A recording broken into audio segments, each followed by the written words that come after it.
Terima kasih Tuhan, Engkau telah menyelamatkan diriku dari kepalsuan.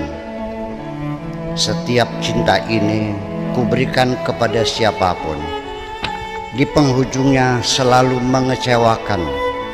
Selanjutnya tidak mungkin lagi kuberikan kepada siapapun, kecuali kepadamu saja, wahai Tuhan. Cinta ini kupersembahkan. Baik, sekarang kita simak untuk bacaan gelombang cinta Dia Erimaya Putri dalam Engkau Tidak Dapat Bersembunyi. Silakan, Mbak Eri. Terima kasih kepada seluruh grup tim Mamima yang sudah memberikan waktunya kepada saya untuk membacakan gelombang cinta pada malam hari ini dari karya Nyumbia Syakur. Dan Bismillahirrahmanirrahim, saya mulai.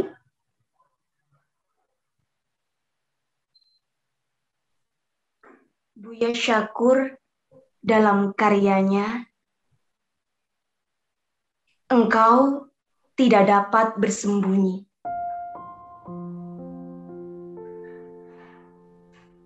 Mungkin kesulitan sesungguhnya yang aku hadapi sekarang ini.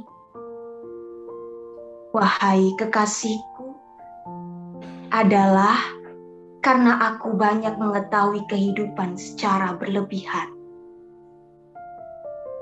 Sehingga yang tadinya tidak menjadi masalah malah menjadi masalah.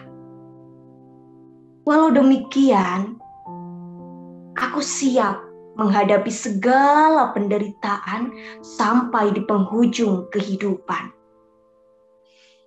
Demi untuk menggapai kebahagiaan yang akan datang. Memang kebahagiaan harus dibayar dengan penderitaan dan kesusahan yang terus silih berganti. Selanjutnya perlu disadari bahwa penderitaan itu dapat membersihkan hati dari sifat-sifat buruk yang tercela.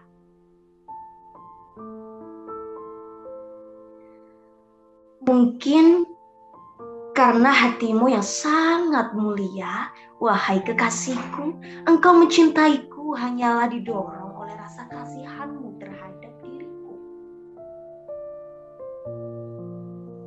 Tidak terlalu penting apa yang mendorong engkau mencintaiku.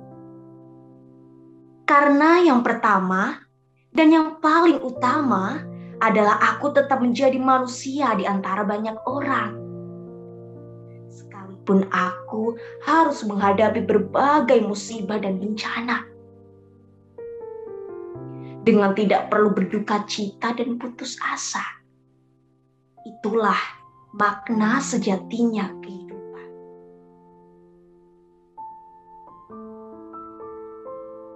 Sesungguhnya perempuan yang aku dambakan, wahai kekasihku, adalah hanya satu perempuan saja yang dapat menjadi teman bercakap-cakap dalam segala persoalan kehidupan.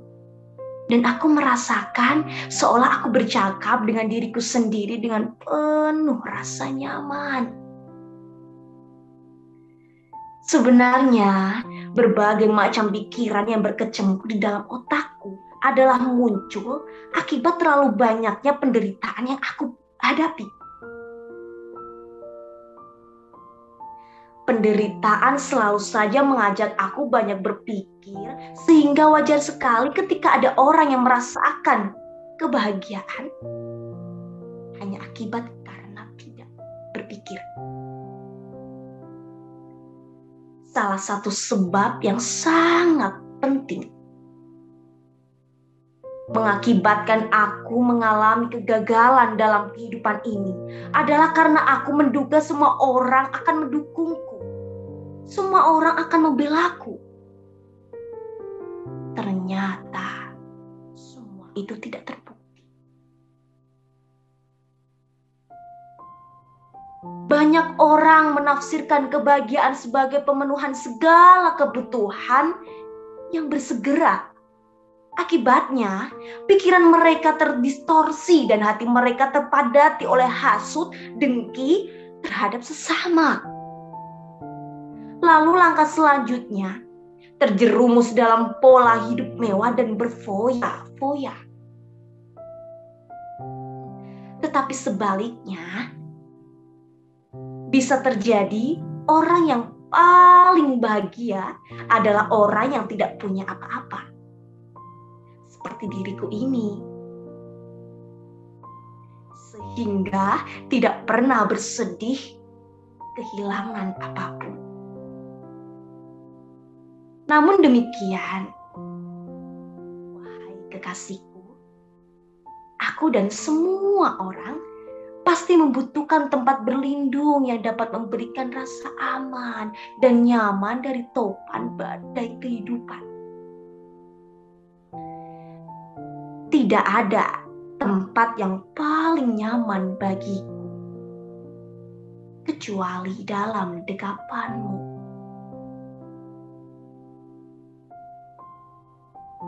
Bukan hanya berotak cerdas, wahai kekasihku, tetapi juga engkau punya hati yang sangat lembut dan halus.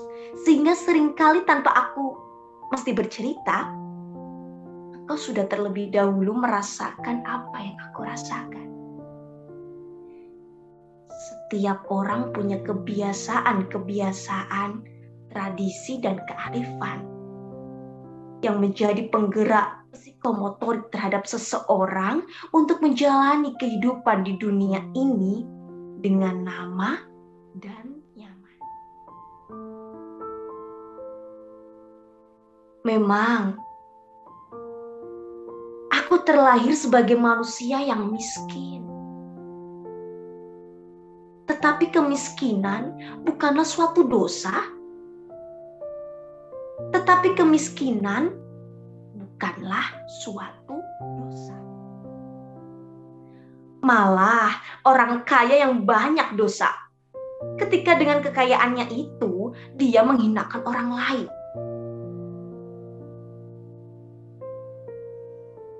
Di musim penghujan ini, wahai kekasihku, udara terasa dingin.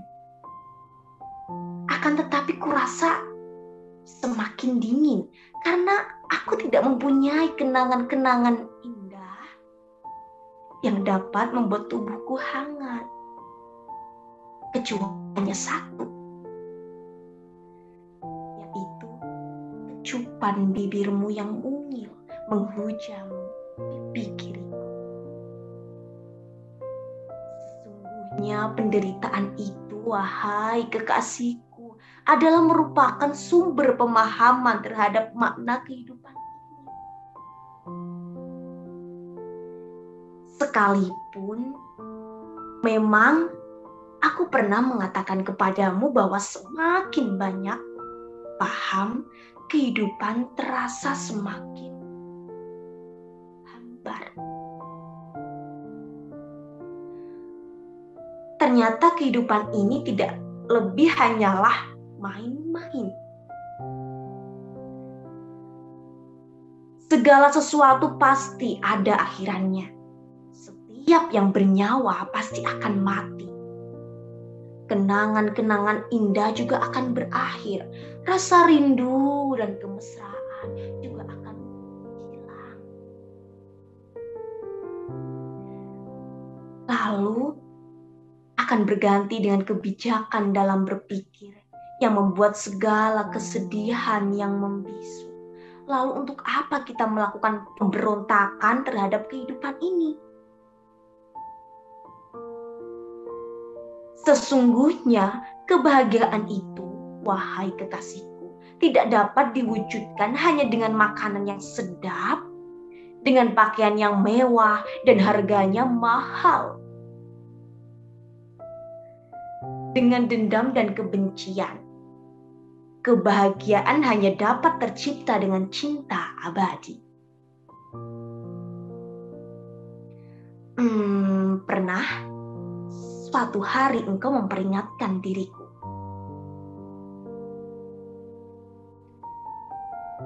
Hati-hatilah, jangan sampai muncul dalam pikiranmu rasa hina atas dirimu sendiri. Karena ketika engkau merasa hina, itulah sebetulnya awal dari malapetaka. Sebetulnya aku tidak pernah merasa terhinakan. Hanya saja aku seringkali ketika datang malam, aku berada dalam gulita kegelapan. Karena aku tidak punya uang untuk membeli minyak tanah supaya lampu menyala. Aku lebih suka tetap dalam kegelapan daripada harus keluar bersusah payah mencari uang untuk membeli minyak tanah.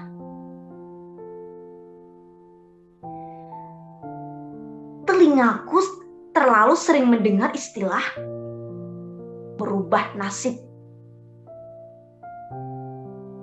Bahkan sudah sangat akrab.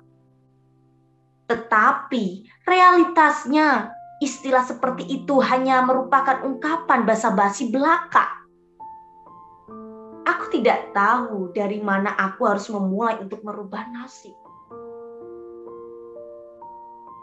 Ketika kita memperhatikan seluruh umat manusia dengan segala perilakunya yang sangat beraneka ragam, rasanya layak kita mempertanyakan, siapa di antara mereka yang mampu tetap bertahan menghadapi berbagai macam ujian dalam realita kehidupan, lalu mampu membuktikan dengan dirinya sendiri mereka tetap menjadi orang yang baik-baik saja. Memang terkadang harta itu, wahai kekasihku, bisa membuat seseorang bebas mengemukakan pendapat dan merdeka mengekspresikan kepribadiannya.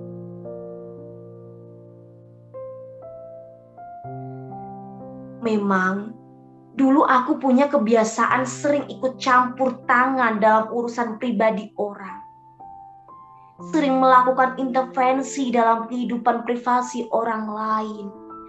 Tetapi sekarang aku sudah bertobat dari kebiasaan buruk seperti itu. Dan sekarang aku lebih memilih untuk menjaga diri. Bahkan sekarang aku lebih dari itu. Bukan hanya menjaga diri, tetapi juga aku merasakan tidak lagi membutuhkan basa-basi belas kasihan dari siapapun. Aku lebih memilih untuk memagut penderitaan dengan membisu. Lebih lanjut, aku tidak perlu lagi menyalahkan siapapun atas apapun yang tidak layak lagi aku membela diri dengan pembenaran. Sampai akhirnya aku mendapatkan keyakinan yang kokoh bahwa aku sekarang telah mempunyai keinginan yang kuat untuk menggapai apa yang aku cita-citakan, yaitu bahwasannya ke depan aku harus berpikir keras. Adapun selain itu hanyalah sampah. Hanya saja, namun demikian, wahai kekasihku, persoalannya bukan berapa banyak teman yang aku miliki.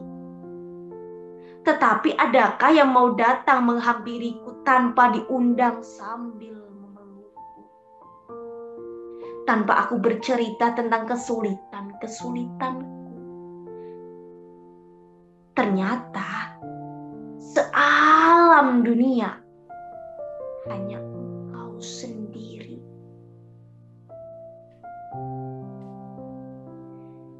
Dalam kesempatan ini, aku menyatakan kepadamu, wahai kekasihku, bahwasanya cinta itu sebenarnya adalah rahasia yang harus selalu disembunyikan. Jangan sampai ada mata orang-orang yang memandang dan telinga orang-orang yang mendengar. Tersimpan rapat tanpa diketahui oleh siapapun. Apapun yang terjadi, sekalipun pertengkaran yang sengit, cinta ketika keluar dari tempat persembunyiannya, maka akan kehilangan keindahannya.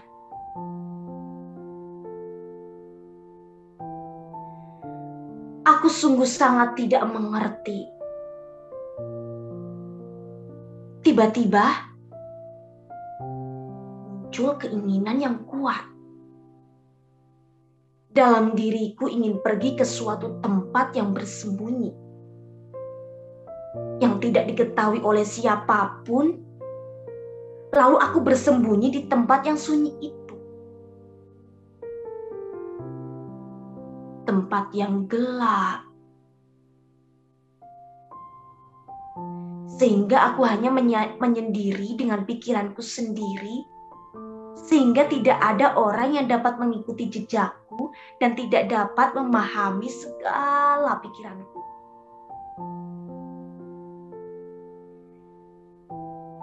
Alangkah aku sangat terkejut ketika aku sedang berada di tempat yang sangat terpencil dan gelap gulita itu.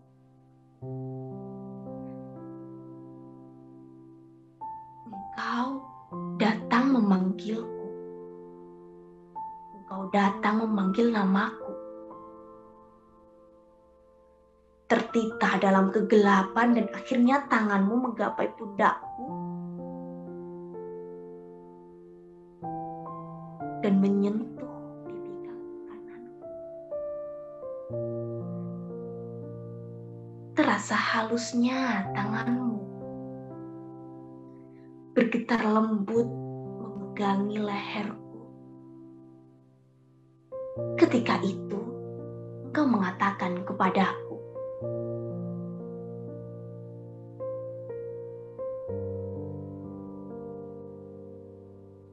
engkau tidak dapat bersembunyi lagi. Sekalipun di dalam benteng tebal berlapis baja, cintaku sanggup menelusuri jejakmu sejauh manapun engkau melangkah. Indramayu, 12 bulan 5 2022. Oke. Abdul Syafir. Terima kasih. Luar biasa, terima kasih Dia Erimaya Putri dari Pati, Jawa Tengah. Engkau tidak dapat bersembunyi.